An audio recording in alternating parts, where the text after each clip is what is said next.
The river, which forms the eastern boundary of our farm, has always played an important part in our lives.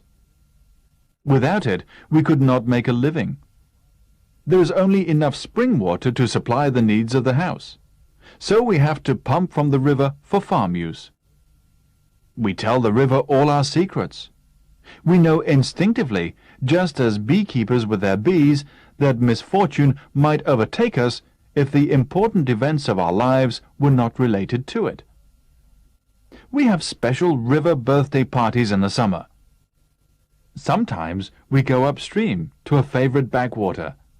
Sometimes we have our party at the boathouse, which a predecessor of ours at the farm built in the meadow hard by the deepest pool for swimming and diving. In a heat wave, we choose a midnight birthday party, and that is the most exciting of all. We welcome the seasons by the riverside, crowning the youngest girl with flowers in the spring, holding a summer festival on Midsummer Eve, giving thanks for the harvest in the autumn, and throwing a holy wreath into the current in the winter. After a long period of rain, the river may overflow its banks. This is a rare occurrence, as our climate seldom goes to extremes. We are lucky in that only the lower fields, which make up a very small proportion of our farm, are affected by flooding. But other farms are less favorably sited, and flooding can sometimes spell disaster for their owners. One bad winter, we watched the river creep up the lower meadows. All the cattle had been moved into stalls, and we stood to lose little.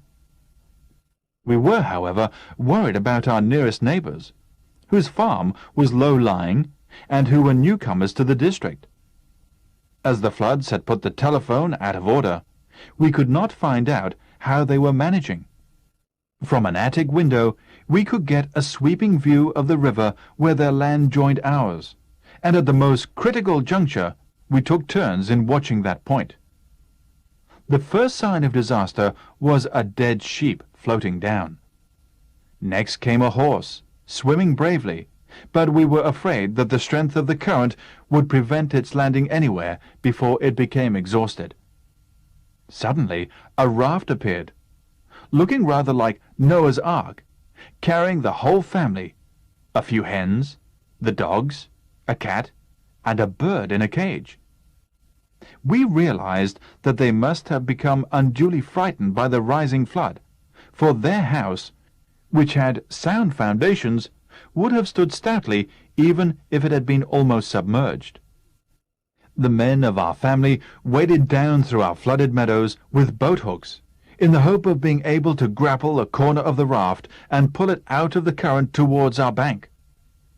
We still think it a miracle that they were able to do so.